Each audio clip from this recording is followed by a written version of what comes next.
안녕하세요, 김묘성입니다. 네, 음력 설을 맞아서 새해 인사부터 드려야 될 것 같습니다. 우리 MTV 시청자 여러분, 묘친자 여러분, 새해 복 많이 받으세요. 예, 박수 치고 시작합니다. 모든 분들이 지금 이 말을 어떻게 띄워야 되나. 자, 박수로 시작했습니다. 설 연휴에도 우리 서울 시민의 행복하고 안전한 삶을 응원하는 프로그램이죠. 왜 그랬소? 부지런히 달리겠습니다. 오세훈 서울시장이 펼친 주요 정책과 사업이 우리 서울 시민들의 삶에 어떠한 영향을 미치고 있는지 또 팩트체크와 함께 자세히 살펴보고 있는데요. 오늘 이 시간 함께 해주실 분 소개해드리도록 하겠습니다.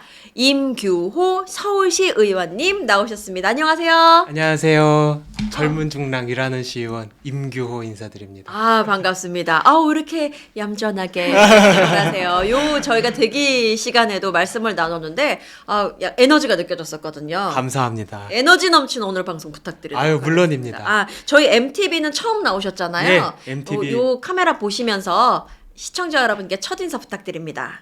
저도 인사드리겠습니다. 새해 복 많이 받으시고 박수 쳐드릴게요. 감사합니다. 우리 MTV 시청자 여러분, 새해 복 많이 받으시고요. 초청해 주셔서 감사드립니다.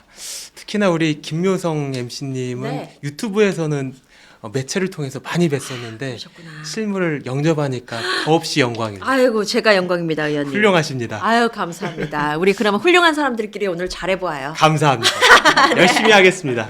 그 지역구가 어디시라고요? 저는 서울 동부권의 중심 동부권의 중심. 중랑구 출신입니다. 중랑구요. 예. 중랑구의 유명한 곳을 꼽아보자면 가볼 만한 곳?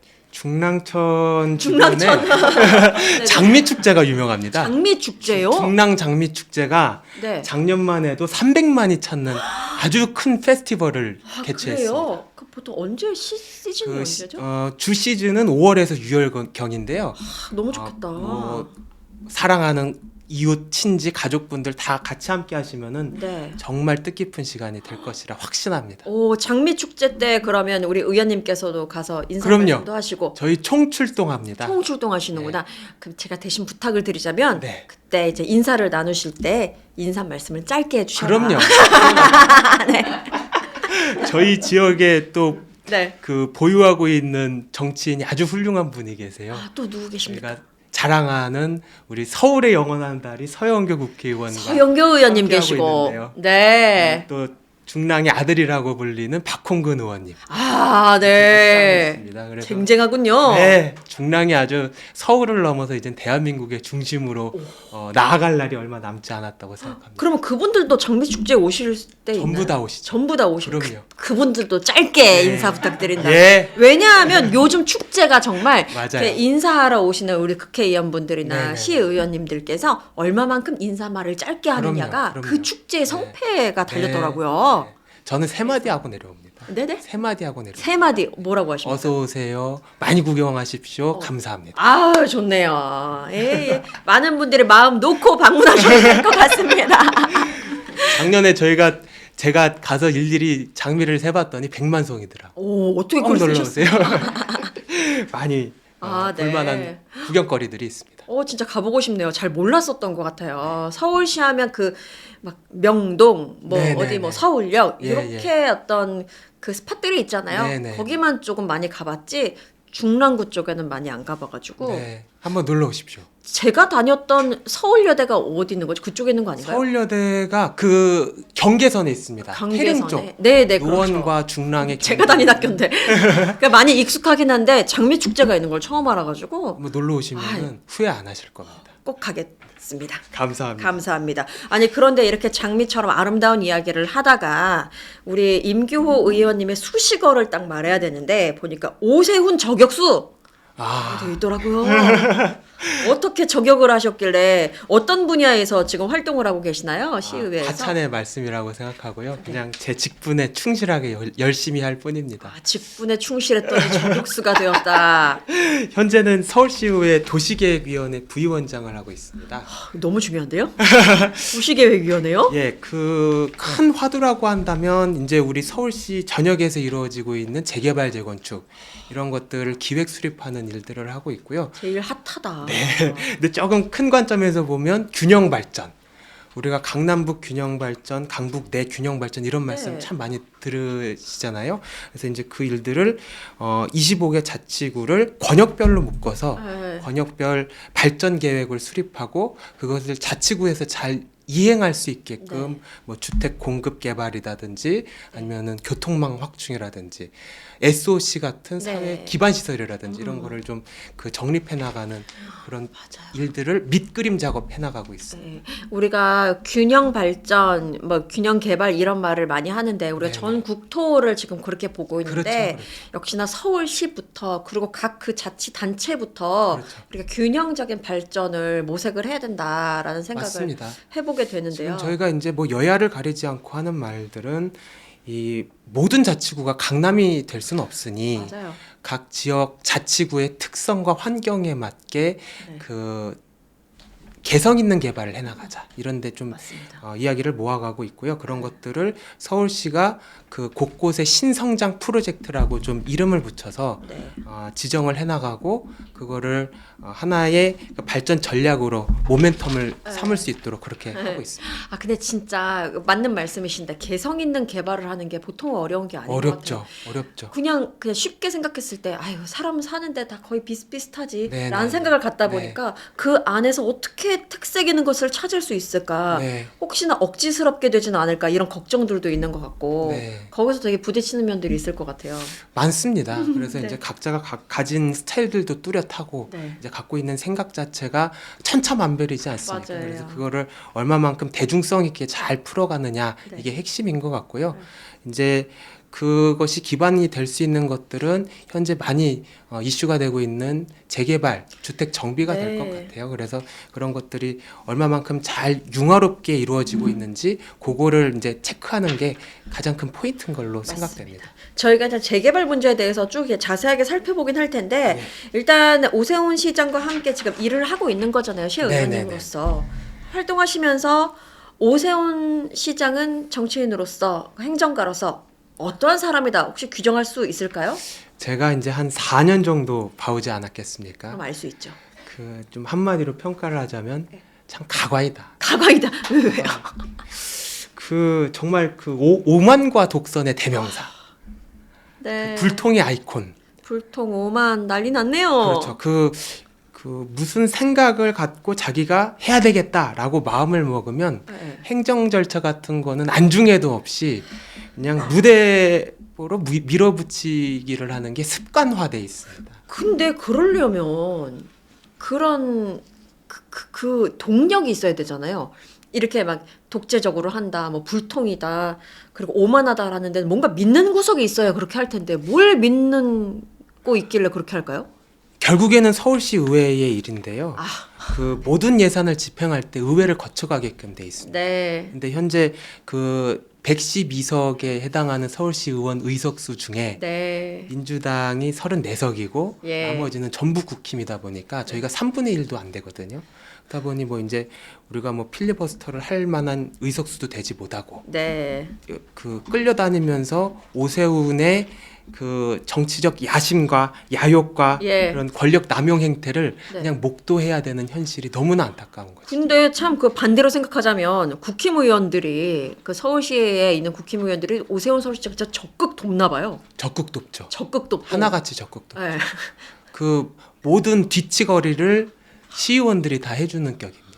아, 그러면 서로 좋지 않은 거긴 한데 그쵸. 물론 이게 거수기에 방향이 보는 맞다면 네. 방향이 맞다면 함께 원팀으로 가는 건 맞습니다만 누가 봐도 방향이 잘못됐거나 지금 뭔가 좀 건의를 해야 될 입장이기도 한데 가까이에서 그럼요. 그렇게 못한다면 그래서 이제 오세훈이 소위 말하는 똥볼을 계속 차고 있다고 생각이 드는데요. 네. 뭐 1,500억짜리 한강버스라든지 1조 원짜리 서울링 네. 그 광화문 광장에는 지금 그 돌기둥 23개 놓겠다고 730억을 편성을 해놨습니다. 돈이 남아 도나 진짜. 이게 이제 그 제가 자주 애용하는 표현이 있는데 네. 우리 고인이 되신 정주영 그 현대그룹 사장님께서 네네네. 하신 말씀 유명한 게 있지 않습니까? 어떤 거요? 네 돈이면 그렇게 쓰겠냐? 그러게. 네 돈이면 그 말이 그대로 네, 연전에다 해주고 싶습니다. 그러게나 말입니다. 오세훈 서울시장의 재산이 어떻게 돼요? 그 아세요 혹시? 재산을 제가 한번 찾아볼게요. 그냥 많이 있겠죠. 그러니까 많이 있는 걸로 알고 있어요. 네. 잘 모았나 보다. 네. 자기 돈은 잘 아꼈나 보다. 그렇죠. 라는 생각을 그렇죠. 하게 되네요. 그렇죠. 귀재인 거죠. 투기의 기재, 투자의 기재, 아, 그래요. 부동산의 기재, 재개발도 이따 말씀드리겠지만 네. 아주 재밌습니다. 좋습니다. 아니 처음에 우리가 살펴볼 내용이 신통기획이거든요. 예. 신통기획 저번에 한번 내가 살짝 다뤘던 기억이 나는데 네. 신속통합기획 줄여서 신통기획이라고 해요. 근데 이 딱 제목만 봤을 때는 뭔가 화끈하고 편리하고 발빠르고 이런 느낌인데 우리 저 오세훈 시장이 가장 능수능란한 게 이 브랜딩하는 쇼 능력입니다. 브랜딩 쇼. 브랜딩까지는 칭찬이 될 수 있었는데 브랜딩하는 쇼 능력이다라고 말씀하셔서 우리 뭐 리버버스도 굉장히 그럴 듯하잖아요. 네네네 한강버스. 이름 잘 지은 거죠. 그리고 뉴타운. 뉴타운. 예전에 이제 그 일기 시정 때 오세훈 일기 시정 때 네. 한창 광풍이 일었던 뉴타운. 네. 말만 들으면 얼마나 좋은 것 같아요. 신세계가 열리는 것 같아요. 그렇죠. 그것도 그래서 그렇고. 신통기획 이름은 괜찮은데 네. 이게 뭐 정책이 어떤 정책이에요? 일단 재개발에 관련된 이야기인데요. 네. 우리가 흔히 얘기하는 그 민간 재개발 재건축, 네. 통칭해서 재정비라고 불리는데 이 재정비가 통상적으로 짧게는 15년, 길게 걸리는 건 25년까지도 수요되는 곳들이 많습니다. 네. 근데 이 중에 대부분을 차지하고 있는 게 사실 행정 심의 절차 단계거든요. 네. 그것을 획기적으로 줄여주겠다. 어. 신속하게 줄여주겠다라고 해서 이제 신속 통합 기획이라고 네이밍을 한 것이고 이것을 신통기획이라고 줄여서 부르는데 현장에서는 먹통 기획이다, 쇼통 기획이다, 그다음에 불통 기획이다 이런 네. 자주적인 목소리들이 많이 나오고 있는 실정이죠. 그러면 여쭤볼게 25년이 원래 걸렸다고 하셨잖아요. 예. 그럼 25년 걸릴 만했던 건가요? 아니면 그 진짜 이 정책 배경과 같이 이게 너무 길기 때문에 확실히 줄일 필요성이 느껴졌기 때문에 줄인 건가요? 줄일 필요성이 아주 많았죠. 네. 사실 어떤 우리가 재개발을 한다고 할 때는 그 10,000제곱미터 이상의 부지가 확보가 돼서 일어나는 일들이거든요. 네. 그러다 보니까 교통평가라든지 환경평가라든지 그렇죠. 그 뒤에 뭐 경제성 평가라든지 네. 뭐 고도 높이 제한에 대한 평가라든지 도시계획적으로 심의할 내용들이 아주 많은데요. 네. 이게 한 단계 한 단계 걸치면서 그 전문가들이라고 하는 사람들이 전부 자기 목소리를 내시다 보니까 네. 이게 산으로 가는 경우들이 되게 많았어요. 네. 그러다 보니까 그 좌초되는 경우들도 많았고 엎어지는 일들도 많았고 그래서 현장에서는 이것을 좀 통합적으로 한 번에 심의해야 될 필요성이 있지 않겠느냐. 그래도 필요성이 있었네요, 이게 이게는. 예전부터 목소리가 많이 나왔고요. 네. 그래서 이거를 처음에 공공기획이라고 진행을 했던 것은 박원순 시장 때였어요. 네. 그래서 이제 그 시초가 됐던 게 오세훈이 와서 잘 캐치프레이즈를 해가지고 자기네 브랜드로 정립을 시킨 것이고요. 그러면 박원순 전 서울시장께서 하셨던 어떤 그 뜻과 부합한다라는 걸 오세훈 서울시장도 인정을 하고 있나요? 아니면 전혀 그럴 수밖에 없죠. 그렇죠. 그 아이디어는 박원순 때 나왔어요. 네. 그런데 지금 조금 전에 말씀하셨을 때 신속 통합 기획이라고 하셨지만 근데 실상은 다르다. 그렇죠. 어떻게 달라졌나요? 일단 저는 항상 크게 세 가지 정도를 말씀을 드리는데요. 네. 첫 번째, 사업 대상지를 너무 무분별하게 선정을 한다. 무분별한 선정. 일단 보시면은 우리가 지금 작년 말 기준으로 사업 대상지로 선정된 곳이 254곳입니다. 254곳. 254곳. 네. 그러니까 우리가 서울시에 25개 자치구가 있잖아요. 예. 한 평균적으로 보면 한 자치구에 한 10곳 정도 해당한다고 볼 수가 있는데 네. 이 정도면은 아주 미세한 재개발 욕구가 있는 곳까지 전부 싸잡아서 지정을 한 거예요. 그만큼 이제 남발이죠. 네네. 남발이죠. 근데 이제 중요한 게 뭐냐면 사업이 돼야지 의미가 있는 거죠. 그렇죠. 이게 이제 두 번째 그 네. 이유로 들어가는데 사업성이 부재합니다. 사업성이 부재하다? 이게 무슨 말씀이냐면 우리가 같은 용적률을 100%를 준다고 하더라도 강남 권역에 주는 것과 서울 외곽 권역에 주는 거는 하늘과 땅 차이입니다. 그 자산 가치는 적게 잡으면 100배, 많게 잡으면 1000배를 넘어가게 됩니다. 그러다 보니까 그 강남 권역에 있는 사업지는 굉장히 그 SOC 기반 시설도 그렇고 땅값도 잘 형성돼 있고 그렇죠. 그렇다 보니까 네. 조합원들이 이득이 되는 형태의 재개발이 가능한 거예요. 네. 그리고 강남 권역은 상업지구로 또 소속이 돼 있어가지고 용적률도 많이 받죠. 800% 이상까지도 받을 수 있는 게 현실입니다. 네. 근데 그럼에도 불구하고 이 외곽 지역에 있는 곳들은 그만큼의 사업성도 나오지 않을 뿐더러 건설 비용도 높게 책정돼 있다 보니까 네. 그 사실상 조합원들이 예컨대 이런 예를 한번 들어볼게요. 제가 30평짜리 대지를 갖고 있는데 네. 재개발된 아파트에 30평짜리를 들어가려고 할 때 추가 분담금이 적게는 3억, 많게는 5억까지 지금 오, 네. 치솟고 있는 상황이거든요. 네. 네. 그 누가 그걸 찬성할 수 있겠습니까? 그만큼 이제 추가 분담금이 많다 보니까 이게 사업성이 없다는 거를 증빙하게 되는 거예요. 네. 이게 어떤 현상하고 비슷하냐면 예전에 이제 뉴타운 광풍이 일고 나서 그 뒤에 사업 해제들이 많은 곳에서 이루어졌거든요. 그때 나왔던 현상하고 비슷합니다. 그때도 한 100몇 곳을 사업 해제를 했었는데 대부분의 지역이 강북권에 몰려 있었거든요. 그거하고 이제 지금 비슷한 상황으로 지금 보여지고 있고 그렇다 보니까 이게 우리가 254곳이 지금 사업지 선정이 됐는데 착공된 곳이 혹시 몇 곳으로 예상하세요? 이 중에 착공된 곳이요? 네. 254곳 중에 착공되고 착공이라면 거의 뭐 시작이잖아요. 시작. 그렇죠. 이것도 저조하단 말이에요? 빵건입니다. 빵건이요? 지금 그럴 수가 착공된 있나요? 곳이 없어요. 그러면 이거 약간 전문 용어로 약간 뻥카 그렇죠. 그럴 수 있잖아요. 뻥카죠. 이게 그러니까 사람들의 환심만 사는 거예요. 네. 허황된 마음을 들쑤셔가지고 그 마음이 막 달아오르게 하는데 그러니까요. 실질적으로 되는 건 없고 이게 또 무슨 문제가 있냐면요. 주위에 땅값하고 집값을 다 올려놓습니다. 그렇죠. 그게 문제죠. 그러면서 이제 부동산은 계속 올라가는 거죠. 경기는 안 좋은데. 아니 어쩌려고 그러는 거예요?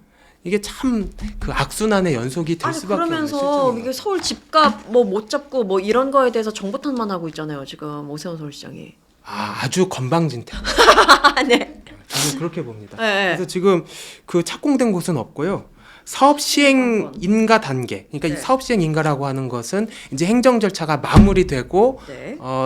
이제 주민들의 최종 합의만 하면은 바로 공사를 시작하겠다라고 들어선 곳이 254곳 중에 7개 아 곳이고요. 네.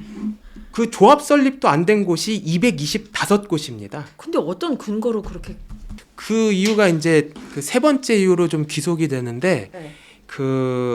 이 갈등을 조절하는 컨트롤 타워가 서울시에 마련이 안 돼 있다는 점이에요. 그러니까 그러네요. 오세훈 시장은 어디까지 지금 행정을 잡고 있냐면 네. 그 지구 지정이 확정된 정도까지만 행정 관여를 해주고 네. 그 이후에 조합 설립하고 그 사업 시행 인가하고 관리 처분하는 단계에서는 손을 떼버립니다. 네. 갈등이 있으면 니네들이 해결해 와라 이런 그 방만한 태도를 취하고 있는데 사실 갈등은 다 이곳에서 일어나거든요. 네. 그러니까 아까도 말씀드렸듯이 그 추가 분담금에 관련된 문제, 네. 네. 그다음에 용적률에 관련된 문제 이런 어떤 실무적인 얘기들은 다 2단계에서 논의해야 되는데 네. 이런 어떤 주민들의 이해관계 그 조정이라든지 네. 의견 수렴이라든지 갈등 중재 이런 역할을 전혀 하지 못하다 보니까 이것에 대한 볼멘 목소리들이 많죠.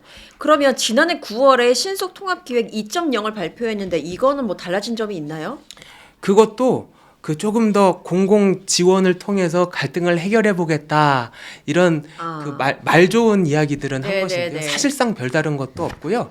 그 기존 해나가고 있는 곳은 그 상태 그대로 고착돼 있습니다. 네. 아 그리고 사실 서울시 하면 토지거래 허가구역 해제 결정 지난해 그런 결정이 있어서 굉장한 혼란만 불러일으켰다 막 이런 얘기 많았었잖아요. 네네네. 그 혼란에 대한 구체적으로 어떤 불만들 많이 들으셨을 것 같아요. 네. 어떠셨나요? 이제 이게 우리 지금 현재 이재명 정부에서 부동산 정책을 강력하게 하는 이유인데요. 네. 우리가 그 원인을 분명하게 기억해야 됩니다. 예, 예. 맞아요. 작년에 일어났었던 전 이제 토어제 사태라고 부르는데 네. 오세훈이 아주 그 방만하고 그 어리석기 짝이 없는 이 결정 때문입니다.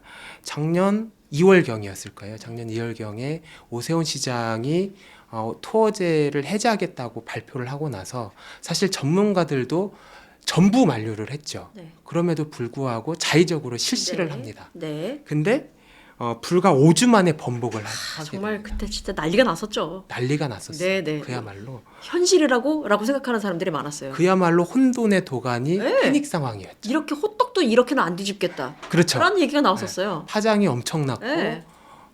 거의 그 전문가들은 혀를 내두를 정도. 네. 혀를 내두를 정도였어요. 요거 표는 어떤 걸 보여주는 건가요? 아, 들썩거렸다. 토지거래 허가제 문제로 이게 인해서. 제가 저거를 한마디로 말씀을 드릴게요. 네네. 토제를 해제한 한 달 남짓한 그 시간 동안에 한 달 동안. 네, 그 소위 우리가 강남 핵심 지역 잠삼대청이라고 부르거든요. 네네. 잠실, 삼성, 네. 대치, 네. 그다음에 청담 아, 네. 이쪽 지역의 아파트 시세가 인근 지역에 대비해서 7.4%가 급상승하게 됩니다. 이게 뭐하고 비견이 될 수 있냐면 우리가 토제를 지정함으로써 네네. 한 1년 6개월 정도나 돼야 한 4% 정도가 안정화가 되거든요. 네네. 그런 거에 비하면 거의 부동산 시장에 수류탄을 던진 것과 다름이 없는 것입니다. 어마무지했었죠. 이 정도면 올리라고 작정한 거 아니냐라는 의심이 들 정도로. 그래서 그 본인도 이것을 실패한 결심인 것을 자인을 하고 기존에 지정했던 것보다 훨씬 넓은 지역을 네. 훨씬 더 넓은 지역을 토지 허가 제도로 다시 묶어야 되는 상황이 발생이 된 겁니다. 결국에는 이게 그 본인이 시장 진단을 허위적으로 네. 본인 입맛에 맞게 하려다가 그 결국에는 본인의 정치적 야심을 좀 꿈꾸고 있는 상황이었었는데 네. 그게 이제 물거품이 된 거죠. 저는 근데 궁금한 게 우리 오세훈 서울시장 같은 경우에는 뭐 이렇게 할 때마다 굉장히 많이 비판에 부딪히잖아요. 네네네. 근데 모든 것을 오세훈 서울시장 혼자 결정할 건 아닐 거잖아요. 그 주변에 참모진도 있을 테고 정책을 담당하는 여러 뭐 담당 직원들이 있을 텐데 저는 서울시의 공무원들은 일을 잘한다라는 얘기를 많이 들었었거든요. 많이 들었죠. 예. 네, 많이 들었거든요. 실질적으로 대응이 빨라요. 네, 근데 왜 이런 정책 분야에서는 오세훈의 팀 오세훈은 왜 이런 걸까? 생각해보면 팀 전체에 문제가 있는 거 아닐까라는 생각도 해보게 되거든요. 오세훈의 정무 능력이 한계인 것 같아요. 정무 능력의 한계. 그 일단 본인이 하고자 하는 네, 그 마음이 섰으면은 네. 아까도 가야 말씀드렸지만 돼요. 무조건 가야 됩니다. 무대뽀 스타일이. 주변에서 말릴 수가 없는 거고요. 만류를 함에도 불구하고 네. 그걸 해내야 되는 이유를 자의적으로 만들어내죠. 아, 야, 명분을 일단 추진하고 명분을 찾는 그렇죠. 스타일이군요. 그러니까 일단 그 될 대로 되라 가라. 네. 약간 윤석열 스타일이에요. 나는 일단 정했으니 네. 추진은 니네들이 알아서 다 일 처리를 해. 그렇죠. 약간 이런 거군요. 그 뒷받침은 니네가 전부 하라는 하수인의 명령하듯이 네. 하게끔 되고 그렇다면 본인은 주변에 일단 질러놓고 하고자 하는 일은 해야 되는 스타일입니다. 주변에 그러면 사람이 오래 남아있지를 못할 텐데라는 걱정도 들고요. 그래서 공무원들이 네. 자리를 자주 바꿔요. 왜냐하면 책임져야 될 일들이 계속 생기다 보니까. 그렇군요. 사실 궁극적으로 책임은 제일 리더가 져야 되는 그렇죠. 건데. 네. 그래서 이번 6월에도 그거에 대한 분명한 시민들의 평가가 있으리라고 확신합니다. 그러게나 말입니다. 아, 그리고 사실 요거 한번 이야기를 해볼게요. 많은 분들이 아시긴 아실 텐데 이제 정부가 오세훈 서울시장이 비판을 했던 부분이 말도 안 되는 비판이긴 한데 정부가 종묘 맞은편 세운 4구역 고층 건물 개발에는 반대하면서 네네. 태릉 골프장 인근의 주택 공급을 추진한다. 네. 라면서 비판했는데 이것에 대해서 여기저기서 말도 안 되는 소리 하지 말아라. 뭐 이런 얘기 많이 했는데요. 이 부분에 대해서도 한 말씀 해주시죠. 저는 사실 이 세운 재정비 사업은 네. 범죄 행위라고 봅니다. 아, 예. 근데 그렇게 말씀하시는 그 이유가 있을 겁니다. 그 이 세운 4구역 재정비 관련해서 일단 제가 타임라인을 한번 타임라인이요? 네. 타임라인. 이게 박원순 시장 시절 2018년도에 그 지상 20층짜리로 설계 공모가 완료되고 네. 사업 시행 인가까지 받게 네. 됩니다. 아까도 말씀드렸지만 사업 시행 인가가 되면 행정 절차가 마무리됐다는 뜻이거든요. 네. 그리고 나서 2020년도에는 관리 처분 인가까지 받습니다. 네. 이거는 조합원들 간의 이해관계가 다 정리됐다. 네. 이제 그 공사만 하면 된다 이런 어. 뜻이에요. 그래서 그리고 그 지역에 있는 모든 그 존치물들을 전부 철거를 했죠. 네. 전부 철거를 했습니다. 주변에. 네. 네네. 그 저기 구역 안에 있는 예. 건물들을 그렇죠. 철거를 했습니다. 근데 이제 오세훈이 2021년도에 취임하고 나서 네. 그 갑작스럽게 우리가 많이 지금 이야기가 되고 있는 H건설사가 네. 그 사구역에 있는 조합원들의 권리를 삽니다. 예. 이것저것 다 사면서 토지 매입도 하고 분양권 권한도 사게 되는 거죠. 네. 22년도에는 오세훈 시장이 이 세운 주변 지역을 도심지 고밀도 복합 전략을 하겠다라고 네. 재정비 가이드라인을 말하게 돼요. 그리고 이게 그 뒷받침되는 게 2023년, 24년도에 재정비 계획을 변경하겠다고 하는 발표가 이루어지거든요. 이건 초유의 사건이에요. 네. 사업 시행 인가나고 관리 처분까지 다 완결된 것이 다시 뭐 재정비 계획을 변경해서 용적률을 1094% 네. 올려버리겠다? 어떤 재개발을 이렇게 합니까? 이거는 거의 범죄와 다름없는 거예요. 그리고 중간중간에 보면 키워드가 눈에 딱 띄는 게 있는데 건설사 이름이에요. 한호건설? 한호건설. 보이거든요, 지금. 예. 한호건설은 사실 오세훈하고 같이 세운 재정비를 해왔다고 해도 과언이 아니에요. 아, 네. 2006년부터 시작입니다. 사실 그 세운 구역이 그 4구역뿐만이 아니라 1구역서부터 8구역까지 이렇게 진행이 되는데 네. 그 중에 여러 가지 사업을 이 한호건설이 하게 돼요. 무려 네. 14개를 따내게 됩니다. 아, 그래요? 한호건설 14개 한 곳에서. 복합 개발을 하게 되는데 그 너무나 이제 우연인 지점이 2006년도서부터 네. 그 회사가 세운 지구 일대에 땅을 사게 되는 거죠. 아, 네. 그러면서 2006년이요? 네. 2006년부터 일단 그때는 오세훈 시장 1기 때죠. 그때가 그때인가요? 네네. 오, 네. 그러면서 이제 그 중심에 재정비 사업을 하겠다라고 하는 1차적인 발표를 하게 되고 예. 이 세운 4구역이 아닌 2, 3구역, 5구역 지역은 그 당시 때는 최고의 용적률 1500%까지를 받고 네. 그러면서 이 한호건설은 토지 취득가의 2배 이상에 달하는 금액으로 네.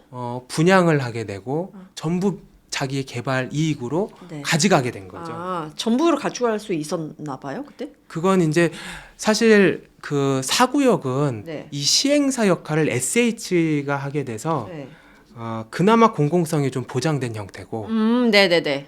다른 지구는 민간 재개발 형태입니다. 도시정비형 아, 민간 네. 재개발. 그러다 보니까 이익을 본인들이 다 귀속하게 되는 시스템이죠. 엄청납니다. 제가 찾은 것만 해도 한 4천 가구 정도가 돼요. 오피스텔, 네. 뭐 그다음에 아파트 이런 거 합치면은 그 분양 수익은 이루 말할 수가 없을 거예요. 근데 이 한호건설은 이것만 해요. 이것만 다른 거 안 하고 이것만. 이걸로 큰 회사고요. 이것만 해요. 그럼 약간 그렇다 좀. 네. 그렇죠?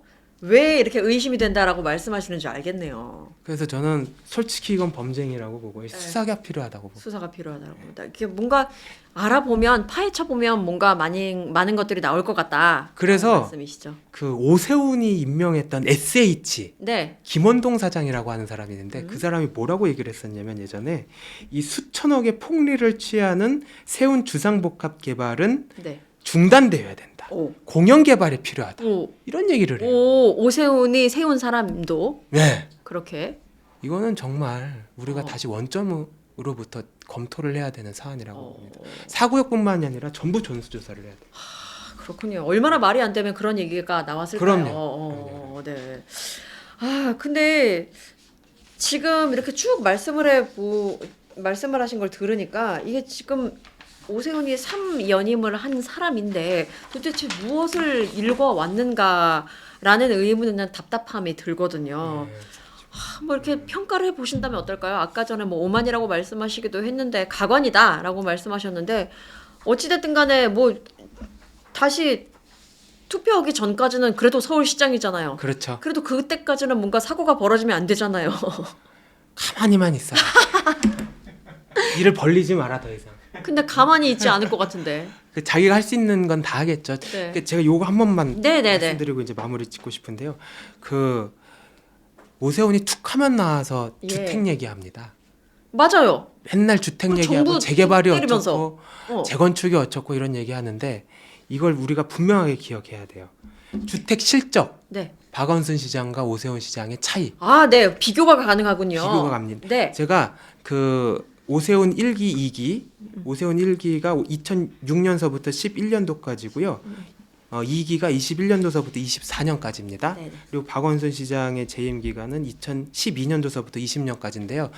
그 25개 자치구로부터 네. 주택 인허가, 착공, 준공 실적 다 받아봤어요. 제가. 예, 어때요? 그래서 이제 연평균을 어. 분할을 해봤는데 인허가 수, 네. 이제 인허가 수는 행정 절차 마무리 짓고 이제 전부 그 사업이 완비된 상황을 얘기하거든요. 찐. 그 박원순 시장의 같은 경우에는 약 8만 호 가량 됩니다. 연평균. 8만 호 연평균, 연평균. 8만 호. 구체적으로 79,437호. 네. 오세훈은 네. 연평균. 연평균 5만 5천 호에 5만 음.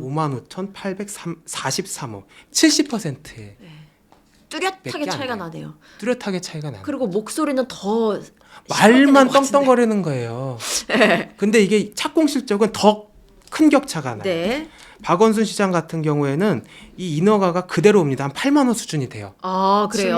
79,148호. 절차대로 진행이 됐고 실행까지 됐다라는 걸 그렇죠. 보여주는 거네요. 실행까지 된 거죠. 네네네. 그대로. 네. 근데 오세훈 시장 같은 경우에는 4만 호로 낮춰집니다. 왜 그러는 거야? 43,553호. 그러니까 이 인허가를 할 때 네. 제대로 안 했다는 거예요. 55% 차이가 나는 겁니다. 모든 절차에 다 문제가 있어 보이네요. 이게 그 오세훈이 지금까지 막 주택 갖고 얘기를 막 떠들어대는데 왜 이렇게 이게 경제적인 실질적인 것처럼 나온 그 구체적인 데이터 성과로 보면 그러게요. 정말 그렇지 않다. 아, 이런 게 좀 많이 알려져야 될 것 같아요. 많이 수치적으로 이렇게 네. 뚜렷하게 차이가 나다 보니까. 예, 저는 솔직히 네. 어디 가서나 이 얘기를 하는데 네네. 그 좀 아직 많이 이슈가 안 되고 있습니다. 아, 우리 저 MC님이 좀 많이 설파 좀 해주시고 어디 여기저기 댓글이라도 달아야 최선을 다해 보겠습니다. 이 말씀을 꼭 드리고 싶었어요. 아, 근데 그러면 지금 어쨌든 간에 뭐 오세훈 서울시장 임기도 남아 있고 그리고 네. 앞으로 지방선거도 남아 있긴 하지만 그걸 다 차치하고 네. 서울시 부동산 안정화, 정상화를 위해서 시급한 해결 과제 처리해야 될 부분은 뭐라고 생각하시나요? 지금은 사실 정부하고 발맞춰가는 게 우선이죠. 그 혼연일체가 돼야 됩니다. 이 주택 공급이라고 하는 것은 네. 단순히 민간에서 해결할 수 있는 것도 아니고 네. 단순히 공공에서 할 수 있는 것도 아닙니다. 맞아요. 서로 아주 균형과 절제가 절묘하게 잘 맞아 떨어져야 네. 실질적인 착공 수준까지 가고 안전하게 분양해서 입주까지 되는 거거든요. 네, 네. 그래서 그 절차들이 잘 추진될 수 있도록 합이 맞아야 된다. 합이 잘 맞아야 된다는 게 진짜 가장 맞아요. 중요한 측면입니다. 맞아요, 맞아요. 그리고 사실 꼭 이런 행정적인 거, 경제적인 거 측면뿐만 아니라 정치적으로도 그럼요. 예, 봤을 때 그럼요. 이 뜻을 같이 한다는 게 매우 중요한 것 같아요. 그러지 않으면 시민들의 혼란이 굉장해지는 것 같더라고요. 그럼요. 예, 그 가운데 이 오락가락하는 맞아요. 그 재개발 관련된 정책 때문에 사실 피해 본 사람이 이만저만이 아닙니다. 예, 예. 그 오세훈이 지난번 뉴타운 때도 그랬고 이번에 신통 때도 그랬고 네. 모아타운도 사실 마찬가지거든요. 모아타운 얘기하면 더 복잡한데 네, 사실 네. 결국에는 많아. 말만 번지르르 하고 할 것 같이 하면서 되는 게 없잖아요. 아니 근데 왜 이렇게 3연임이나 할 수 있었을까요? 그 더 들뜬 마음을 이용한 거예요. 나 한 번 더 에, 뽑아주면 에. 이제 진짜 착공할 수 있도록 해줄게. 아이고. 이런 이야기들은 밥 먹듯이 하는데 욕망을 이용했다. 이게 실질적으로 나오지를 않다 보니까 답답한 실정이죠. 사실 저도 그렇습니다. 제가 면목동 살고 있는데요. 네. 이 중랑구가 주택 재정비로 지구 지정된 면적으로는 서울시 최대 규모예요. 네. 1위까지 달성을 했습니다. 근데 그걸 진짜 실무적으로 해내야 되는 게 저희의 의무이기 때문에 저도 그거를 뒷받침하려고 사실 도시계획위원회에서 지금 네. 일을 하고 있어요. 근데 사업성을 높여야 되는 게 관건이잖아요. 그러기 위해서는 지금 공공의 지원이 아주 필수적입니다. 진짜 해결해야 될 과제도 있고 그리고 약간 이렇게 유권자들도 굉장히 잘 봐야 되는 것 같아요. 네. 진짜 그러니까- 이게 좀 말뿐인 지금 내 마음을 이용하는 건지 아닌지 물론 다 똑똑하시고 집단 지성의 힘은 언제나 그럼요. 있기 마련이지만 아 좀 더 잘 보셨으면 좋겠다라는 마음이 네, 네, 간절해지네요. 이게 주택 정비, 뭐 재개발 재건축도 정말 누가 실질적으로 성과를 낼 수 있는지를 네. 우리 유권자분들께서 면밀하게 살펴봐 네. 주셨으면 합니다. 좋습니다. 저희 이렇게 한 40분 정도 함께 했는데 아직 할 말이 많이 그렇죠. 있는데. 다음에 그건 들을게요. 네. 왜냐면 저희 또 많은 손님들이 기다리고 맞습니다. 계셔요. 네, 감사합니다. 고맙습니다. 우리 카메라 보시면서 끝 인사 부탁드릴게요. 요 카메라입니다. 감사합니다. 지방선거가 얼마 남지 않았습니다. 우리 시민의 삶에 체감될 수 있는 정책을 정말 누가 실현할 수 있는지를 잘 봐주십시오. 서울시 한 해 예산이 52조에 달합니다. 천만 서울 시민의 삶에 정말 와닿는 정책과 예산을 누가 어떻게 집행할 수 있을지를 우리 유권자분들께서 정밀하게 분석해 주시고 뽑아 주셔야 그 사람들이 잘 섬기면서 일꾼이 될 수 있을 것입니다. 저도 그 일에 앞장서도록 하겠습니다. 고맙습니다. 감사합니다. 네, 오늘 임규호 서울시 의원님과 함께했습니다. 감사합니다. 고맙습니다. 네, 이번에는 우리의 일상과 더욱 밀착해 있는 서울시 자치구들이 과연 일을 제대로 하고 있는 것인지 좀 더 세밀하게 살펴보는 시간입니다. 이게 맞냐? 입니다. 오늘 이 시간은 함대건 서울시장 청년위원장 그리고 서울시 서대문 구의회 예산결산특별위원회 위원장이신 김규진 의원님과 함께합니다. 안녕하세요. 안녕하세요. 반갑습니다. 반갑습니다. 두 분 새해 복 많이 받으시고요. 새해 복 많이 받으십시오. 새해 복 많이 받으십시오. 어떻게 한 살 더 드신 소감이 어떤지 한 번씩 물어봐도 될까요? 제일 연장자께 그래요? 그렇구나. 예, 여러분. 왔어요. 나이 공격받고 시작합니다, 여러분. 제가 이렇게 단단해집니다. 그러게나 말입니다. 제가 어떻게 질문이 뒤바뀌었네. 저는 한 살 더 먹고 말이죠. 더욱더 뻔뻔하게 생활해 보려고 합니다. 아니 근데 두 분은 다 결혼하셨나요? 다 결혼하셨죠? 네, 저는 아직 결혼을 못 해가지고 이렇게 나이 먹는 것도 잘 모르겠고 왜냐면 결혼하신 분들은 애가 커가는 모습을 보면서 느끼기도 하는데 어떠세요? 한 해 한 해 좀 달라지는 걸 느끼세요? 제가 10년 만에 이제 네. 늦둥이를 낳아서 지금 이제 큰 아이는 초등학교 고학년이고 네. 둘째 아이는 지금 16개월이에요. 실례지만 나이가 어떻게 되시죠? 저는 88년생. 이제 연생으로 말하면 좀 나이가 든 거라고 하던데 바로 안 나와요. 죄송합니다. 죄송합니다 선배님. 예 죄송합니다. 충성. 네, 예, 아이가 벌써 예 그래서 좀 일찍 결혼하셨다고 보여지죠? 그렇게 된 것 같아요. 주변에서는. 예, 예, 이제 자꾸 만원이 많아져서.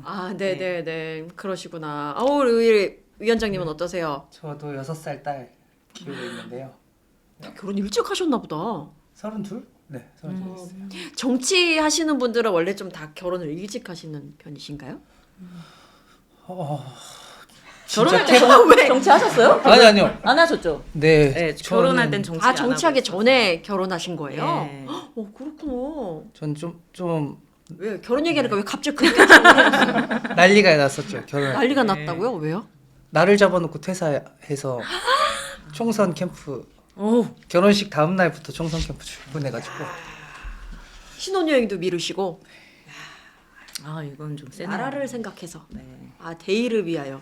맞아요.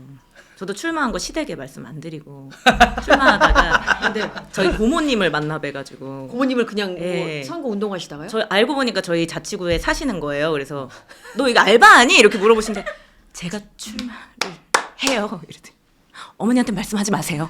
이렇게 해가지고 끝까지 숨겨주셨어요. 끝까지 숨기는 게 가능했군요. 예, 놀랍게도. 그래도 응원 좀 해주셨나요, 그 고모님께서? 응원은 아니요? 이제 조용히 해주셨고, 조용히. 예, 어머니 나중에 전화하셔서 그게 군의원이랑 비슷한 거니 이렇게 물어보시더라고요. 그래서 뭐라고 네. 대답하셨어요? 네 비슷해요 어머니. 걱정 하나도 하지 마세요. 요즘은 어떠세요? 이렇게 의원 활동하시는 모습 보면서 의원. 요즘은 이제 이게 사실 임기가 있다 보니까 또 선거 때 어떻게 보면 또 노력해야 되는 부분이 있는데 아직 잘 모르고 계셔서 또 이번에도 비밀로 좀 하려고 합니다. 비밀 유튜브 유지가 안 보시겠죠? 너무, 유쾌하시다. 우리 의원님께서 좀 이렇게 명랑하시고 이렇게 유쾌하시면서 이렇게 정치 활동하시는데도 좀 활력이 있을 것 같아요. 주변 분들이 뭐라고 하세요? 우리 의원님에 대해서. 으쌰. 주변 분들이 좀 에너지를 많이 얻는다고 말씀은 해주시죠. 그러니까요. 네. 오, 그런 것 같습니다. 아니 근데 그 의원님의 에너지가 어디에 발산되나 봤더니 나무위키에 발산이 되는 것 같아요. 이 보니까 우리 그 구청장 서대문 구청장 성함이 어떻게 되시죠? 이성원 구청장님. 이성헌 네. 서대문 구청장의 나무위키에 김규진 의원님이 2번이나 등장한다는 거예요. 사실 느낌이 쎄합니다. 예, 제가 노력해서 얻은 건 아니고요.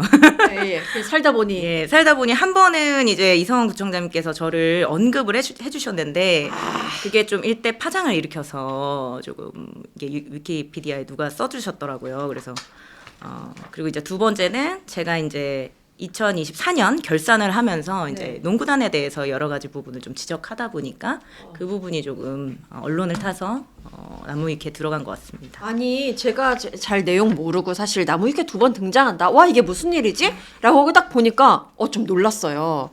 아주 부정적인 이슈네요. 사실 어떤 일이 있었던 건가요? 2025년 예산을 저희가 이제 의결하고 심의하는 과정에서 이제 구의회와 구청 사이에 좀 갈등이 있었어요. 근데 이제 이 부분에 대해서 이렇게 논의하다가 결국은 그 예산이 좀 그 뭐 합의가 뭐라고 말씀을 드리면 좋을까? 하여튼 서대문 농구단을 포함해서 2025년 사업 중에 저희가 전시성 예산을 좀 깎았습니다. 네네네. 근데 그 이후로 이제 주민들 있는 행사에서 이런 부분을 이제 구청장님이 설명을 하시던 가운데서 이제 네. 한 분 한 분 구의원들을 조금 저격하시면서 설명을 좀 하셨어요. 예, 근데 이제 저는 그 자리에 없었고 네. 이제 이 제보가 들어와서 언론을 통해서 저도 이 이야기를 접하게 됐는데 뒷담화의 현장을 나중에 본 거예요. 그렇죠. 그런 거죠. 아니에요? 네, 맞습니다. 그래서 그 영상 준비됐다고 하는데 영상부터 보고 한번 말씀드려볼까요? 그러시죠. 지난해 말 열린 서울 서대문구 동직능단체 송년회입니다. 의자실업농구단이 작년 3월달에 만들어져가지고 네. 1년 반 사이에 전국대 4개 대회를 다 우승했어요. 예, 뭐 축하드립니다. 탈출을 불허하는 그런 막강한 농구팀이 됐는데 그걸 왜 해체해야 됩니까? 뭐 저런 이슈가 있었어요? 앞선 이성원 구청장의 볼멘 소리가 흘러나오더니 이렇게 말합니다. 여의도에 있는 김규진 의원은 우리 국민의힘에서 깎아가지고 그걸로 농구단을 돈 줬다고 그렇게 거짓말을 태도하고 있어요. 아니 나이가 지금 이제 불과 30대 저건 왜 말하는 거예요? 나이는 왜 나와? 저희 이제 불자이는 왜 나와? 하동맘이라는 사실을 또 전 뭔 말이야? 자기들이 10억을 깎아놓고 그걸 우리가 깎았다고 그렇게 하면서 그걸 농구단에서 불려서 깎았다고 그렇게 하는 거짓말을 스스로 하시죠. 자자자. 국민의힘 소속 이성원 구청장은 서대문구에서 재선 국회의원을 지낸 여당 중진의사, 이 구청장이 겨냥한 김규진 민주당 구의원은 지난해 10월 출산한 30대 초선 의원입니다. 이 구청장은 취임 후 구정 역량을 동원해 저출생 문제를 해결하겠다며 출산 장려금, 반값 산후조리원 등 2028년까지 473억 원 투자 계획을 저는 둘 낳는데 별로 좋게 봐주시지 않더라고요. 사람을 가리네. 네. 출산한 여성이라는 성별을 언급하더니 저걸 왜 말하는 거예요, 저기서? 거친 표현도 쓰지 않았습니다. 야당이 다수인 구의회가 농구단 운영을 문제 삼으며 예산 대부분을 삭감하자 어르신들과 아이들에게 필요한 예산을 삭감하여까지 우리가 굳이 여성 농구단을 운영할 필요가 있는지 저는 의문을 제기하고 싶습니다. 이 구청장은 사실이 아니라고 반박한 건데요. 네. 이날 행사 참석자는 구청장의 발언을 듣기 힘들었다고 말합니다. 근데 주민들이 제보를 하신 거였어요. 예. 특히 여성에 대한 저기와 뭐 얼마 다 되는 아니 초선 의원들을 그렇게 무시할 정도로 그런 발언을 해놓으면서 의회에 들어온 지 얼마 안 되고 나이가 몇 살인데 뭐 약을 먹었는지 아니 너무 뭐 그러면서 그런 표현을 쓰는 거예요.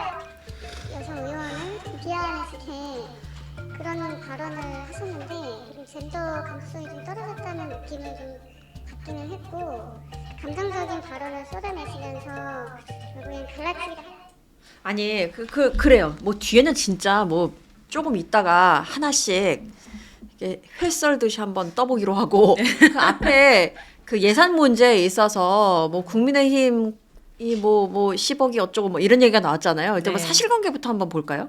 어때요? 일단 뭐 전체적인 예산을 조정하는 과정에서 네네. 어떻게 보면 이제 예산이라는 건 결국 분배의 문제잖아요. 네. 어디에 어떻게 분배를 하는지에 대한 이야기를 언급을 한 거고. 근데 이제 어쨌든 구청장님께서는 그 예산을 또 뭐 그 전에 뭐 우리가 예산은 사실 절차가 있잖아요. 가령 예결특위를 거치기 전에 네. 상임위를 거치고 그렇죠. 이런 절차 상에서 이제 누가 깎았고 이런 것들이 이제 구청장님 더 중요하셨던 거예요. 그러니까 우리는 예산의 우선순위가 좀 더 농구단보다는 그런 그 아이들이나 네. 어르신에 있었으면 좋겠다 이런 내용을 한 건데 이제 이분은 뭐 누구는 이걸 깎았고 민주당 의원이 이걸 깎았으면서 이렇게 거짓말을 하는데 약을 먹었는지 거짓말하는데 이제 이렇게 약간 서로 이제 보는 시각이 좀 갈리는 부분이 있었고 저는 좀 안타까웠던 게 이 자리가 한 해 동안 지역을 위해서 봉사해주신 이제 직능단체나 이제 봉사하셨던 주민들 저 발언을 한 장소가요. 그래서 네. 한 200명 정도 주민들이 모여 계신 예. 자리였대요. 근데 송년회를 하면서 이런 말씀을 꺼내시니까 주민들 입장에서는 어이없네. 사실 지역에서 봉사하시는 분들은 정말 시민성이 높으신 분들이고 어떻게 우리 지역을 운영해 주시는 분들이잖아요. 그분들이 듣기는 좀 좋지 않았다. 그렇죠. 네, 근데 저도 약간 지금 보니까 PTSD가 약간 올라와가지고 맞아.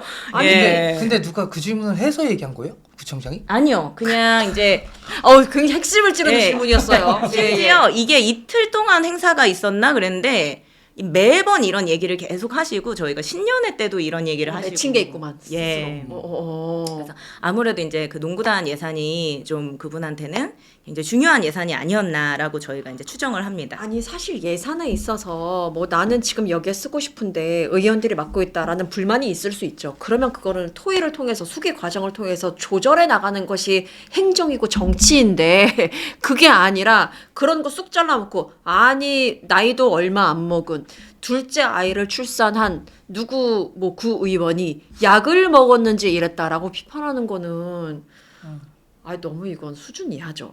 그쵸. 그래가지고 해결이 되느냐? 해결도 안 됐을 거 아니에요. 어떻게 됐어요? 그래서 결론은? 그래서 그 중간에 이제 주민이 한 분이 공개 항의를 하셨대요. 아직 네. 좀 적합하지 않은 발언 대단하시다. 같다고. 근데 이제 얘기 듣기 싫으면 나가셔도 돼요. 뭐 이렇게 얘기를 하셔서 또 이 부분도 이제 기사에 실렸더라고요. 근데 요 이후에 주민들께서 이거 제보를 주셨으니까 저한테 이제 연락 주셔가지고 조금 대응을 했으면 좋겠다 이렇게 해주셔서 기자회견으로 이제 공식 사과를 요구를 했어요. 네. 재발 방지 대처랑. 근데 뭐 여태까지도 사과를 저는 못 받았고, 예, 그래서 이게 결국 좀 문제인데 네. 다른 구들도 비슷한데 네. 참, 이렇게 200명, 300명 있는 공간이면 누가 녹취라도 하고 녹음이라도 하는데 당연한 거 아니에요? 한 10명, 20명 있는 자리에서 암암리에 이렇게 하거든요. 네. 저도 200명 있는 자리에서 네. 예산 삭감한 걸로 문제 제기를 하길래 네. 제가 일어서서 얘기했어요. 구청장한테. 어. 예산 설명을 안 하는데 어떻게 예산을 줍니까? 어. 하니까 그 다음 동부터는 그 얘기를 안 하더라고요. 네네. 이렇게 나서지 않으면 그냥 일단 뿌리면은 그게 효과가 있으니까 일단 다 질러놓는 것 같아요. 이해를 못하겠네요. 어떤 아니 사실 그러면 이거 뭐 성희롱적 발언이고 이게 고소고발도 가능한 거 아닌가요? 그러니까 그렇게는 안 하셨어요? 너무 그 기사를 보면 어떻게 돼 있냐면 이제 기자들이 취재를 하면서 구청에 이제 문의를 한 거예요. 이거 뭐 어떻게 생각하냐. 근데 어떻게 대응을 했냐면 명예훼손으로 본인이 고발하면 된다. 이렇게 구청에서 이제 공식 대응을 했어요. 명예훼손? 예, 뭐 본인이 이제 불쾌했으면 명예훼손을 고발하라는 의미겠죠. 근데 기분 이제 나쁘면 네가 당사자가 고소를 하든지 약간 이런 스탠스네요. 그렇죠. 그래서 저는 이제 어떻게 할까 좀 고민을 하다가 사실 정치의 영역을 자꾸 사법적으로 맞아요. 푸는 건 저는 맞지 않다고 생각해서 사과하면 끝날 일이잖아요, 막말로. 네, 저는 사실 네. 사과를 받고 싶었어요. 왜냐면 같은 주민이기 때문에 네. 우리는 정치인이지만 지역 안에서는 주민이잖아요. 그래서 주민 대 주민으로 사과를 너무 받고 싶었는데 결국은 사과는 없었고 그래서 제가 인권위원회에 네. 예, 인권 침해의 소지가 있는 것 같다라고 진정을 했는데 아니, 몇 년이었죠? 인권위원. 그 진정 결과는 올해 나왔어요. 10월에. 아. 작년 벌써 작년이 뭐, 됐군요. 예. 그러나 만하긴 하네요, 사실. 인권위원회라고 하시니까. 그래서 예. 정치인들의 정치적 표현에 곧바로 인권 침해를 적용하면 그 범위가 이제 너무 넓어진다. 그래서 저 인권위원회 선생님들 이게 정치적인 발언이었냐고 선생님들. 예? 네. 무슨 소리 하시는 겁니까? 이게 지금 애 둘 있고 뭐 결혼한 나이가 얼마 안 되고 이게 정치적 발언이냐고요, 선생님들. 안 되겠네. 예. 뭐 결정은 존중하지만 사실 이런 논리라면 정치적 표현에는 거의 제약이 없어지는 거나 다름이 없죠. 무제한적으로. 그리고 뭐 우리 위원장님도 계시지만 사실 구청장은 이렇게 사람들을 모을 수 있는 권한을 가지잖아요. 그러니까 그런 맥락에서 좀 지방 의원들은 이런 일이 있을 때 좀 일방적으로 당할 수밖에 없는 구조도 좀 있는 것 같습니다. 그래도 되게 그 주민분들이 이렇게 문제 제기를 해주셔서 좀 든든하다. 네, 너무 라는 생각을 감사했어요. 해보네요. 예, 정말 감사하네요. 좀 든든하게 주민 믿고 이렇게 정치 활동하시면 될 것 같아요. 네. 아, 네, 감동이었습니다. 믿습니다. 깜짝이야. 믿습니다. 주민 얘기 나오니까 바로 주민 여러분들 안 믿습니다. 계시면 못해요. 아니 근데 또 다른 갈등이 있었다고 들었는데 서대문 구청과 서대문 구의회에 본격적인 갈등이 시작된 계기가 있다. 이게 12.3 계엄과 다를 바 없다. 뭐 이런 수식어까지 있네요. 이게 어떤 일이었나요? 이게 나무위키에 제가 너무 재밌는 표현이 있어서 뭐 작은 계엄, 작은 내란 이런 식으로 이제 나무위키에서도 그렇게 네, 표현을 그렇게 표현하셨더라고요. 네. 제가 이번에 이제 방송 준비하면서 꼼꼼히 읽어봤는데 아. 이제 이렇게 막말이 나오게 된 사실은 원인이 어쨌든 그 예산 갈등에 있었잖아요. 근데 예산 갈등은 어디나 있지 사실. 아 그렇죠. 25개 네. 자치구에 사실 예산 갈등이 없는 어디가- 자치구가 있을까라고 저는 생각을 해요. 어떻게 매끄러워요. 다 싸우는 거지. 그렇죠. 근데 네. 이제 12월 3일에 우리가 이제 10시 28분에 그 계엄이 일어났잖아요. 네. 저도 진짜 애제 오다가 깜짝 놀랐는데. 어. 근데 12월 20일에 이제 저희가 본회의를 앞두고 있었어요. 이제 네. 절차를 거쳐서 만들어진 예산 수정안을 최종적으로 의결하는 자리였고 저희가 10시에 그냥 여느 때와 다름없이 회의를 이제 예상하고 다들 출근을 했는데 네. 저는 이제 그날 또 아기를 안고 왔어요. 저희 서대문 구의회 기본조례가 좀 개정이 돼서 네. 이제 수유부가 아이를 데리고 좀 출근을 할 수 있게끔 저희 좋네요. 이제 여성이신 박경희 부의장님께서 이제 개정안을 그날 상정하는 날이어서 좀 의미 있는 날이어서 아, 요걸 그때 상정하는 날이었어요. 네. 아, 네. 그래서 아이를 데리고 네. 너무 의미 있었네요. 그죠. 그래서 네, 저는 네, 네. 좀 사진도 좀 우리 용혜인 의원님이 아. 그때 있으면 되셨잖아요. 분이었는데. 그래가지고 이제 네. 이번에 출근을 할 때 이제 조금 아이와 그쵸. 기억에 남길 수 있는 그리고 또 주민들 보시기에 아 이렇게 육아를 하면서 사실 의정 활동하는 모습 보여드릴 수 있겠구나라는 기대감으로 출근을 했는데 많은 분들이 같이 저랑 이렇게 엘리베이터를 타고 본회의장으로 올라가시는 거예요. 그래서 네네. 어머 이렇게 오늘 참관을 많이 오셨나 어. 하고 이제 갔는데 알고 보니까 그분들이 피켓 시위대였고. 무슨 피켓 시위예요? 뭐 갑자기 7,800억 민생 예산 다 깎는 뭐 민주당 뭐 막 전혀 이런 다른 이야기로 네 근데 되게 깔끔하게 그 맞춰서 오셨어요. 어디서 뭔가 제작을 하셨는지 만들어 준 것 마냥. 예. 뭐 그렇죠. 근데 딱 들어가는데 본회의장 문을 딱 열었는데 문이 잠겨 있는 거예요. 뭐야? 그러니까 출근을 해야 되는데 직장 문이 잠겨 있어요. 그래서 트라우마다 이거 약간. 네, 그래서 처음에는 이게 현실이 약간 파악이 안 되잖아요. 그래서 제가 이제 돌아다니면서 이게 뭐지 하다가 한 번 더 가서 이제 흔들면서 그걸 이제 동영상으로 좀 남겨서 네. 제가 이제 SNS 계정에 올렸죠. 근데 알고 보니까 뭐요? 이제 그게 국민의힘 구의원님들이 이제 본회의장을 점거하셔서 저희가 들어갈 수 없게 이제 만든 거였고 예산이 이제 의결이 되면 네네. 되돌릴 수 없으니까 그걸 네네. 의결을 하지 않게끔 만들기 위해서였다고 저희는 이제 추정하고 있죠. 그거는 법에 걸리는 부분 없어요? 그래서 사실 지금 뭐 사실 조사가 진행되는 부분이라 제가 이제 약간 사실관계 정도만 말씀드리는 게 국회에서는 막 국회 선진화법 해가지고 여러 가지 뭐 마찰이 있으면 굉장히 이거 민감한 부분이잖아요. 그렇죠. 자칫 민감하죠. 정말 큰일 나고 네. 구의에서는 어떤지 갑자기 궁금하네요. 근데 지방의회법은 뭐 달라요. 지방의회는 그런 조항이 아예 없습니다. 예. 안 되겠네. 의원님들이 노력하시는 거잖아요. 구의회 분들이 노력을 하셔야 되는 부분인 거죠. 그거는. 이거는 법 그렇죠. 제정 저희는 예. 법이 없어서 그러니까 국회의원처럼 300명은 아니니까 네. 보통 뭐 10명에서 많으면 3, 40명 정도니까 자정 능력 발휘하기 위해서 안에서 노력해야 너무 기가 막힌 게 들어가서 거기를 점거를 해서 문을 잠근다는 게 예. 정말 문을 잠그셨더라고요. 2025년, 역사적으로 2026년에 벌어질 일이냐고요. 근데 이제 그날 오전에 사실 6급 이상 이제 팀장급들 포함해서 동원까지 됐어요? 9명의 파견직 직원들도 구청으로 복귀를 시켰어요. 그래서 사실상 회의를 열 수 없게끔. 의회 직원들이 예. 구청 소속인데 의회 파견 나와 있거든요. 예, 알고 있습니다. 네. 그 사람들을 복귀시킨 거죠. 사람들을 그렇죠. 복귀시켰다? 구청으로 다시 네. 네. 너희 의회에서 근무하지 의회에서 마. 근무하지 못하게 한 거죠. 다시 구청으로 복귀해. 네. 하고 그 의미가 뭐예요? 의회 업무 마비. 대응 못하게 의회 직원들이. 야, 이거 진짜 저는 처음에 이게 12.3 개헌과 다를 바 없다라는 요걸 얘기를 듣고 요런 비유 사실 민감한데 라는 생각을 했었거든요. 하도 이게 저쪽 한동훈 전 대표가 자신의 어떤 이거는 뭐 또 다른 계엄입니다. 이런 얘기해가지고 아니 계엄을 겪은 사람이 그렇게 계엄을 함부로 비유하면 돼? 라는 생각을 갖고 있어서 지금 이거 보고 혹시나 조금 다르면 어떡하시라고 했는데 똑같은 것 같아요. 이거 뭐야 그게 어떻게 그런 일이 벌어질 수가 있죠? 더 충격적인 사실은 네. 이 이후에 이제 서대문 FM이라고 저희 공동체 미디어가 있어요. 그 유튜브에서 당일 CCTV를 공개했는데 이제 저희가 출근하기 전에 구청 공무원들이 사전에 이제 약간 그 전체적인 점거의 현장을 둘러보고 이제 약간 동선을 조직적으로 이렇게 계획한. 의존하는 것 같은 그런 의심되는 이제 좀 장면들이 나오고 또 피켓 시위대가 국민의힘 구의원 사무실에서 이제 이렇게 쏟아져 나오는 그런 장면들이 나와서 이거 왜 이렇게 많이 안 알려졌어요 근데? 근데 저희가 지방하다 충격적이다. 보니까 충격적이시죠. 그래서 국민의힘 자체 내에서 혹시 조직적 공모가 있었던 게 아니냐라는 의혹도 있었고 또 구청 직원들이 와 있었기 때문에 구청장이 연루돼 있는 것이 아니냐라는 의혹도 여전히 남아 있는 상태이고. 의혹이니까 예. 아니었으면 좋겠어요. 아니었으면 예. 좋겠고 근데 아니었으면 좋겠지만 결론이 나야 되잖아요. 그쵸, 이거 일단 알아봐야죠. 이거 또 이제 영상 봤는데 네. 의원실에서 이제 단체로 나와서 시위 주도자들이 그 구청의 국장들이나 과장들과 악수하고 그쪽 구의원들과 악수하고 잘 막았다. 예, 약간 이런 식으로요. 막기 전에 이미 막기 전에 이미 잘해보자. 악수 아이고. 미치겠네 진짜. 아니 이거 왜 안 알려졌을까 많이 뭐 기존 뭐 미디어에서 언론사나 이런 데서 취재 많이 안 나왔어요? 저희가 사실 이제 많은 곳에 제보를 하긴 했는데 네. 이제 워낙에 그냥 예산 갈등이 일반적이라고 좀 생각을 하시다 보니까 이건 좀 다른 것 같은데. 그리고 이제 그 CCTV가 공개된 게 조금 약간 시차가 있었어요. 예. 아, 그러다 CCTV 보니까 나오네요. 예 지금 나오네요.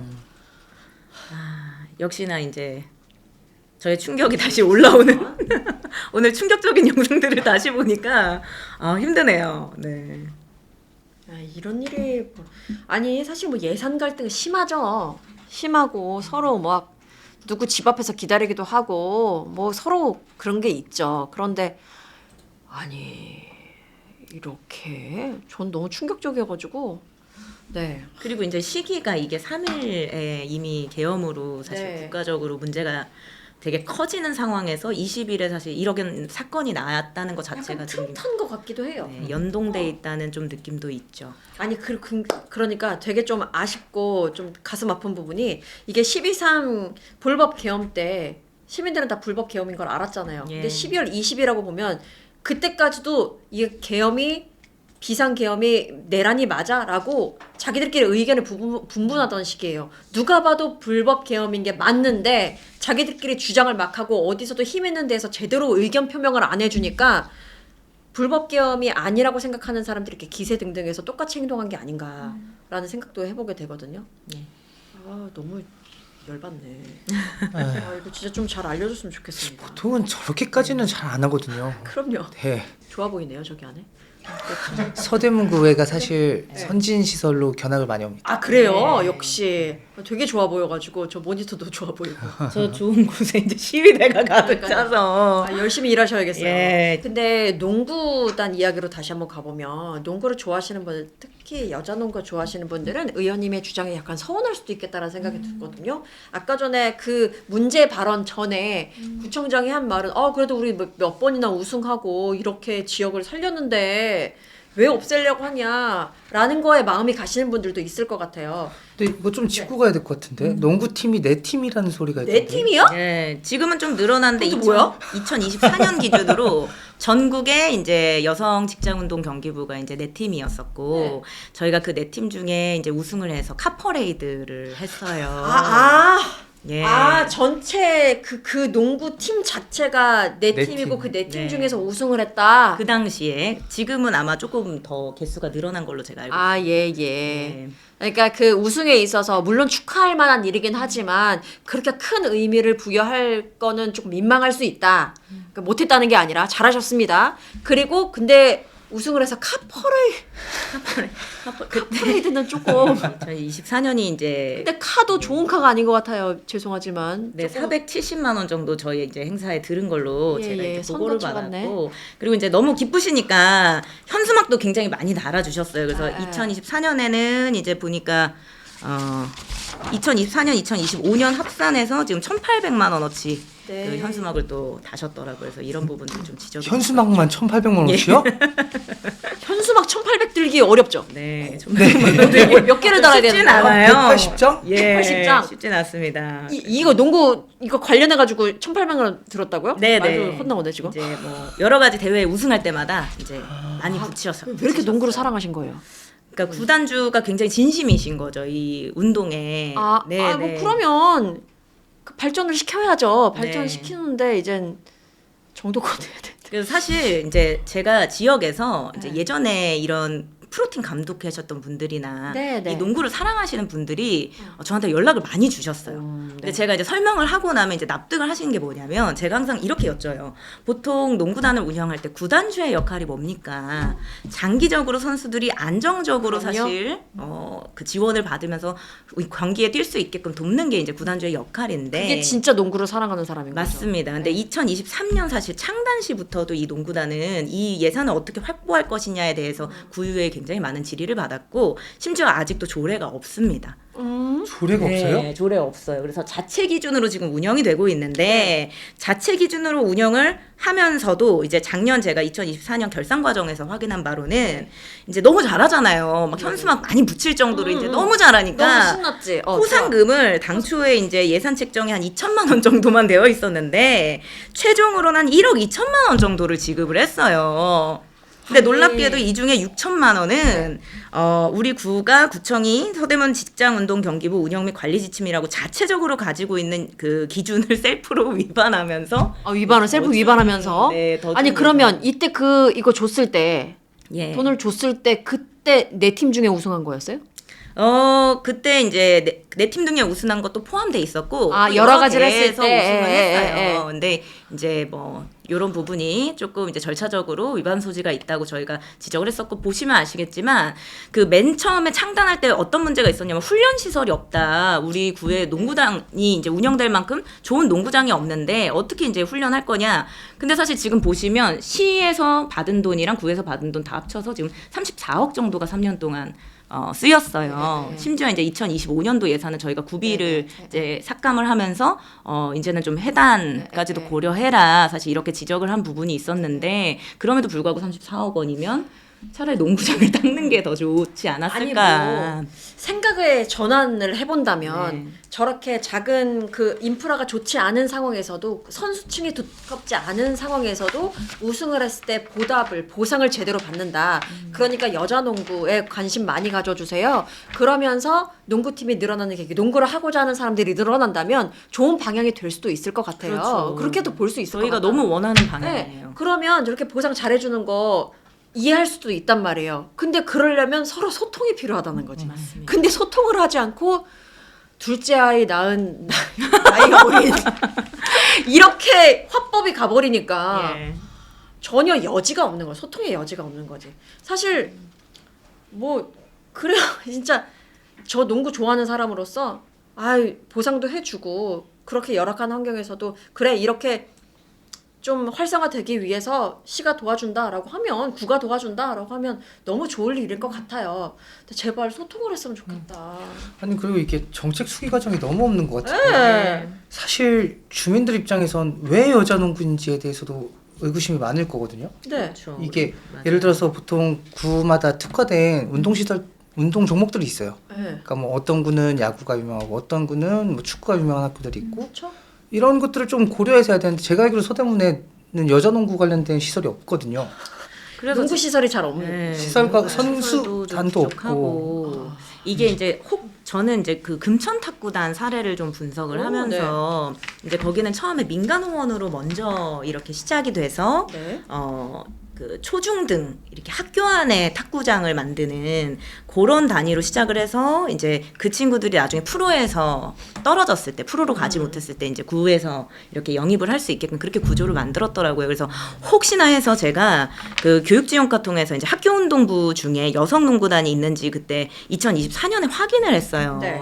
근데 사실 농구단은 있지만 여성농구단은 별도로 없었습니다. 네, 네. 그리고 이제 제가 이때 결산검사하면서 또 질의했을 때 우리 구 농구단에 그러면 우리 구민이 계시냐. 근데 사실 구민 출신도 없었어요. 그러니까 박찬숙 감독님도 사실 외부에서 이제 영입을 해온 인사였고 그렇다 보니까 정책의 어떤 맥락을 가지고 사실 가야 되는데 그런 부분에서 주민들이 납득하시기는 좀 어려움이 많았다. 원하시면 개인 사비로 운영을 좀 하셔야 되지 않나. 참. 저는 구민들을 위한 농구 뭐 시설 그리고 생활체육 이런 거에 더 투자하셔도 좋겠다라는 생각을 또 해보게 되네요. 참 되게 많은 것들을 알게 되는 시간이었습니다. 우리가 좀 이 지역에 관심을 많이 가져야겠다라는 생각을 해보게 돼요. 우리가 너무 거대한 정치 담론 속에 휘말려서 살다 보니까 그거 보면서 지금 스트레스 엄청 받고 있는데 뭐 그것도 그거대로 관심 가지시고 정말 내 주변에 눈을 돌리는 게 어떤 정치를 사랑하는 것에 좀 시작점이 되지 않을까라는 생각도 해봅니다. 오늘 좋은 말씀 너무나도 감사합니다. 좋은 말씀이라고 하기에는 너무 당했던 것들을 약간 충격이 올라오는 시간이었습니다. 그런데요. 마무리를 하려고 하는데 마무리하시면서 꼭 하시고 싶은 말씀 있으면 한번 부탁드릴게요. 카메라 보시면서 요겁니다. 끝인사와 함께. 이제 우리가 사실 광장에서 제가 큰애 낳았을 때 이제 촛불 들고 둘째 낳았을 때 응원봉 들면서 산후조리를 이번에 계엄 집회로 했거든요. 이게 산후풍이 올 때마다 전 분노가 끌어오릅니다. 네. 근데 그렇게 우리가 국민주권 정부를 만들었잖아요. 근데 제가 요새 서대문구 구정을 볼 때 느끼는 바는 이 선진국에 사는 구민들이 어떻게 보면 이 구시대적인 행정을 보시느라 너무나도 힘드실 것 같다는 생각이 많이 듭니다. 이렇게 뭐 구청장이 사실 역점을 두는 사업이면 원칙과 절차보다는 너무 추진에만 좀 열을 올리고 소통이 부족한 이런 행정은 참 지금 시대에는 아쉬운 행정이다. 또 이 발언이나 정책 품격에 있어서 굉장히 국민 눈높이에 맞지 않다는 생각이 제가 정리하면서 많이 들었어요. 제가 요새 생각하는 것이 이제 도시의 운영 체계라는 것은 결국 행정이 도시의 운영 체계입니다. 우리가 아무리 좋은 노트북 사도 거기에 윈도우 95 깔려 있으면 운영 체계 돌아가지 않겠죠. 그러니까 지금 서대문구가 어떻게 보면 그런 모습인 것 같아요. 역사나 생태 자원이 이렇게 많은 서대문구 우리가 잘 쓸 수 있게 이 운영 체계도 업데이트가 필요하다고 생각합니다. 우리 국민들께서 그때 국민이 만들어주신 정부처럼 이 지방정부의 변화도 우리 국민들께서 함께 해주시기를 좀 부탁드리면서 마무리하겠습니다. 야, 감사합니다. 감사합니다. 너무 즐거운 시간이었고 다시 한번 좀 정치에 대한 생각을 되새기는 시간이었던 것 같습니다. 네, 이게 맞냐고 오늘 이 시간 여기서 마무리 짓도록 하겠습니다. 함대건 서울시당 청년위원장님 그리고 서울시 서대문구의회 김규진 의원님 고맙습니다. 다음 주에 다시 만나요. 안녕. 새해 복 많이 받으세요. 새해 복 많이 받으세요. 새해 복 많이 받으세요.